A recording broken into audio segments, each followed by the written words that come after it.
Chapter 1. The Ancient Cushite Empire. The excavations of Petrie revealed in Egypt the remains of a distinct race that preceded the historic Egyptians. The earliest civilization was higher than that of the later dynasties. Its purer art represents an old race that fills all the background of the prehistoric ages. It colonized the first civilized centers of the primitive world. The ancients called this pioneer Ram, which lit the torch of art and science, Cushite Ethiopians, the founders of primeval cities and civilized life. The wonders of India, to which Europe sought a passage in the age of Columbus, the costly products and coveted merchandise of Babylon, and the amazing prehistoric civilization of Asia Minor sprang from this little, recognized source. The achievements of this race in early ages were the result of cooperation. Cushites reached the true zenith of democracy. Their skillful hands raised cyclopean walls, dug out mighty lakes, and laid imperishable roads that have endured throughout the ages. This was the uniform testimony of ancient records. Modern writers seem of superficial research, either being unaware of these facts or knowing purposely ignore them. Archaeologists dig up the proofs. Ethnologists announce their origin, but history refuses to change its antiquated and exploded theories. General history informs us that when the curtain of history was lifted, the civilization of Egypt was hoary with age. It was a culture that must have developed from thousands of years of growth. Why is the scholarship of the world so silent as to what lay behind historic Egypt? No nation throughout the ages has, as Athena, sprung full-fledged into knowledge of all the arts and sciences. The story of what lay behind Egypt fascinated the whole ancient world. The culture of Egypt did not originate upon the Lower Nile. Who then was her teacher? It was the ancient Cushite empire of Ethiopians, which weighty authorities tell us ruled over 3 continents for thousands of years. Should the world wait longer to test the truth of these ancient witnesses? Beside these gigantic achievements, the petty conquests of Alexander the Great, Julius Caesar, and of Napoleon Bonaparte fade into insignificance. There seems to be fear to tell about these ancients, who built mighty cities, the ruins of which extend in uninterrupted succession around the shores of the Mediterranean Sea. Traces of this hoary empire, works appearing to have been wrought by giants, hearing marks of Cushite genius, have been found by scientists all over the primitive world. We marvel at the wonders recently unearthed in Egypt. Let us look behind her through the glasses of science at the old race of which she was in her beginning, only a colony. Ethiopia was the source of all that Egypt knew and transmitted to Greece and Rome. We are accustomed to think of Ethiopia as a restricted country in Africa, but this was not true. The study of ancient maps and the descriptions of the geographers of old reveals that the ancient land of Kush was a very widespread and powerful empire. Rosenmuller shows us that the Hebrew scholars called Kush all the countries of the Torrid Zone. It was the race that Huxley saw akin to the Dravidians of India, stretching in an empire from India to Spain. The Greeks described Ethiopia as the country around the Indus and Ganges. Rosenmuller's Biblical Geography, Book 3, page 154. In his Outline of History, Volume 1, page 158, Wells says that the Hamitic tongue was a much wider and more varied language than the Semitic or Aryan in ancient days. It was the language of the Neolithic peoples who occupied most of Western and Southern Asia, who may have been related to the Dravidians of India and the people of George Eliot's Heliolithic culture. Sir H. H. Johnson says that this Jost Hamitic language was represented by the scattered branches of Crete, Lydia, the Basques, the Caucasian Dravidian group, the ancient Sumerian, and the Elamite. The peoples of this race were the first to give the world ideas of government. Stephanus of Byzantium, voicing the universal testimony of antiquity, wrote, "Ethiopia was the first established country on earth, and the Ethiopians were the first to set up the worship of the gods and to establish jaws." The later ages gained from this ancient empire the fundamental principles upon which republican governments are founded. The basic stones of that wonderful dominion were equality, temperance, industry, intelligence, and justice. The average historical book ignores this testimony and disputes in its theories the records and monuments of Egypt and Chaldea. They group the races in utter contradiction to the records of the Greeks and Hebrews. In the light of reason, who would know about the ethnic relations of the ancients, the scholars and historians of Egypt, Chaldea and Greece, who are more and more corroborated by the findings of science or the theories of the men of today? The modern writer whose research has been superficial does not know that before the days of Grecian and Roman ascendancy, the entire circle of the Mediterranean and her islands was dotted with the magic cities and the worldwide trade of Ethiopians. The gods and goddesses of the Greeks and Romans were but the borrowed kings and queens of this Cushite empire of Ethiopians. So marvelous had been their achievements in primitive ages that in later days they were worshipped as immortals by the people of India, Egypt, Old Ethiopia, Asia Minor, and the Mediterranean world. Rawlinson, after his exhaustive research into the life of ancient nations, says, for the last 3,000 years the world has been mainly indebted to the Semitic and Indo-European races for its advancement. But it was otherwise in the first ages. Egypt and Babylon, Mizraim and Nimrod, both descendants of Ham, led the way and acted as the pioneers of mankind in the various untrodden fields of art, science, and literature. Alphabetical writings, astronomy, history, chronology, architecture, plastic art, sculpture, navigation, agriculture, and textile industries seem to have had their origin in one or the other of these countries. Rawlinson's Ancient Monarchies, Volume 1. The taming of the animals was the gift to us of these prehistoric men. By skill and perseverance, they developed from wild plants the wheat, oats, and rye that are the foundation of our agriculture. This work was done so many ages ago that their wild origin has disappeared. The average man little realizes the gifts of the prehistoric ages or how helpless we would be without them today. Rawlinson continues, the first inventors of any art are among the greatest benefactors of mankind, and the bold steps they take from the known to the unknown, from blank ignorance to discovery, are equal to many subsequent steps of progress.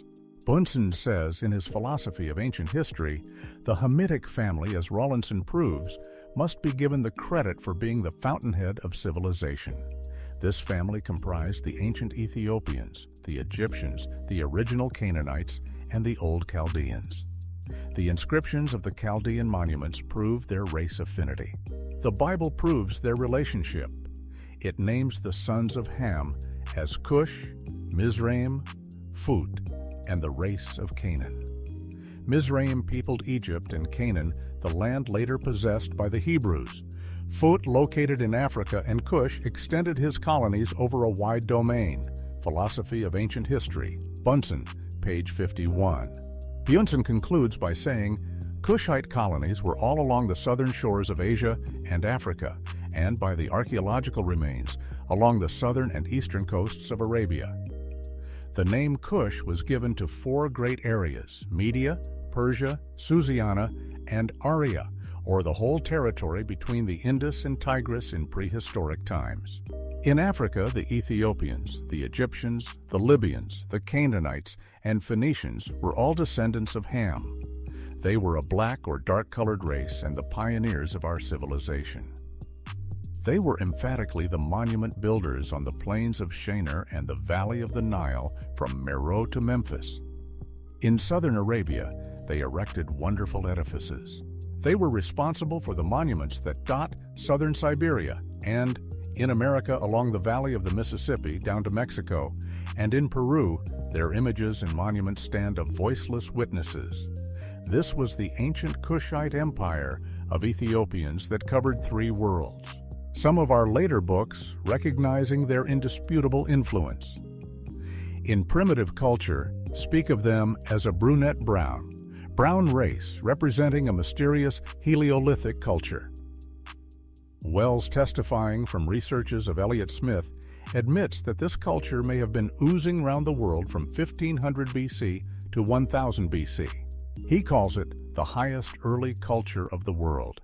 It sustained the largest and most highly developed communities, but as in other modern books, there is failure to give us clearer light upon this ancient culture and its origin. Baldwin, speaking more frankly, affirms that Hebrew writers describe these first inhabitants of cities and civilized life as Cushites. The foundations of ancient religions, mythology, institutions, and customs, OLJ had the same source. He considered the Egyptian and Chaldean civilizations as very old, but the culture and political organization of Ethiopia was much older. They belonged to what Egyptians and Chaldeans regarded as real antiquity, ages shrouded in doubt because they were so remote. The oldest nations mentioned in history did not originate civilization. The traditions of Asia bring civilization from the south, connecting it with the Erythraean Sea. These traditions are confirmed by the inscriptions found upon the old ruins of Chaldea. Prehistoric Nations, Baldwin. Dan Wilford, that eminent student of the literature of India, found that Ethiopia was often mentioned in the Sanskrit writings of the people of India. The world, according to the Puranas, ancient historical books, was divided into 7 dweepas or divisions. Ethiopia was Kushadweepa, which included Arabia, Asia Minor, Syria, Nubia, Armenia, Mesopotamia, and an extended region in Africa. These Sanskrit writings prove that in remote ages, these regions were the most powerful, richest, and most enlightened part of the world.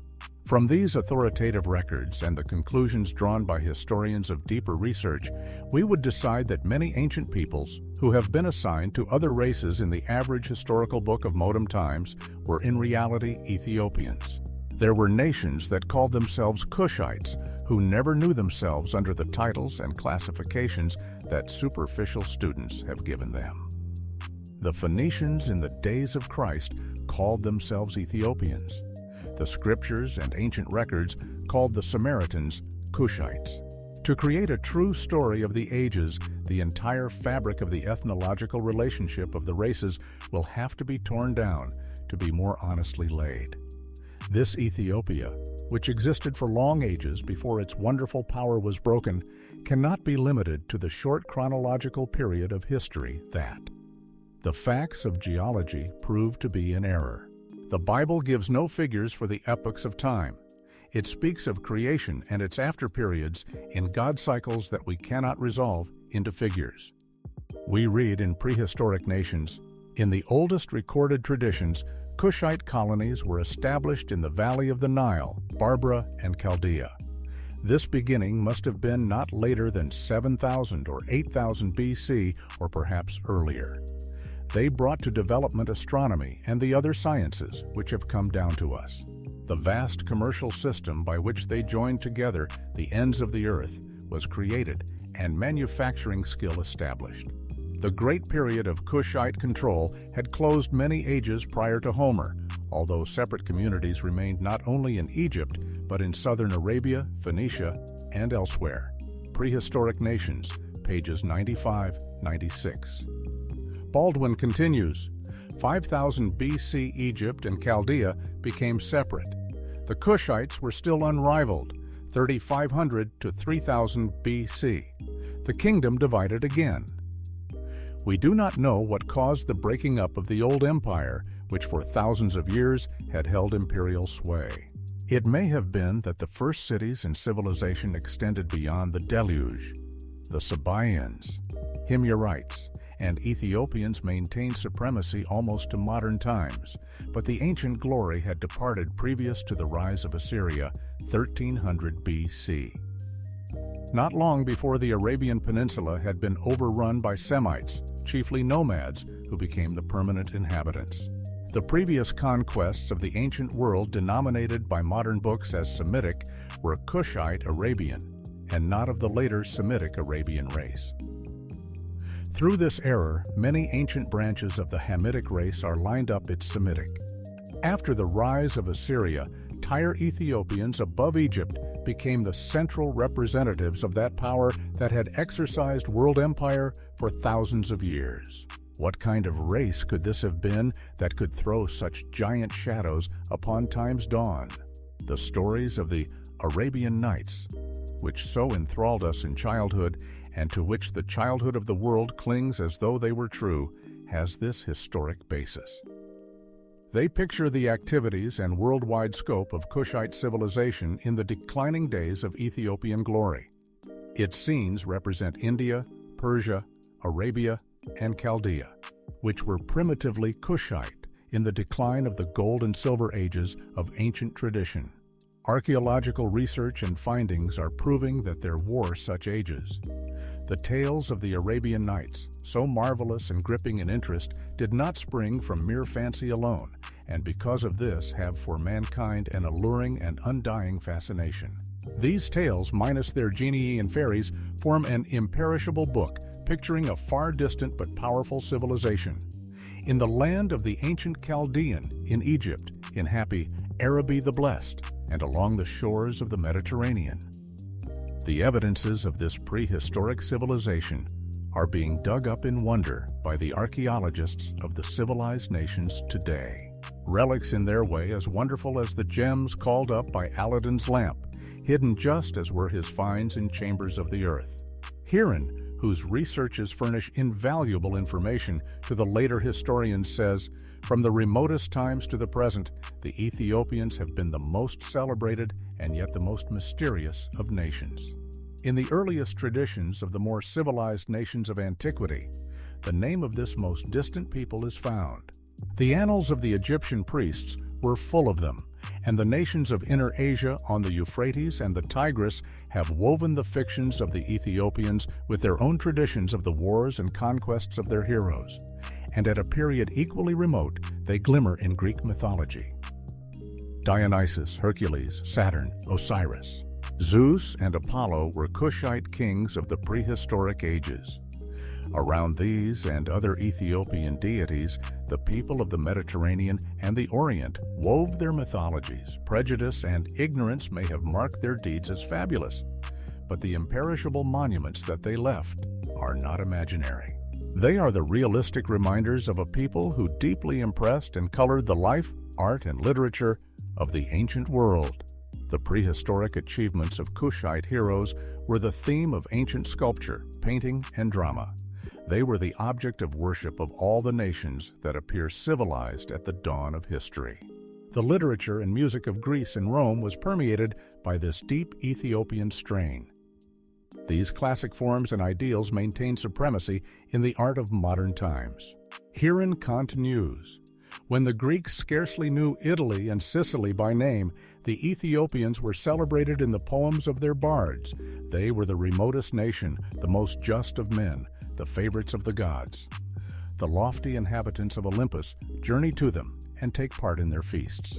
Their sacrifices are the most agreeable that mortals can offer, and when the faint beams of tradition give way to the clear light of history, the luster of the Ethiopians is not diminished.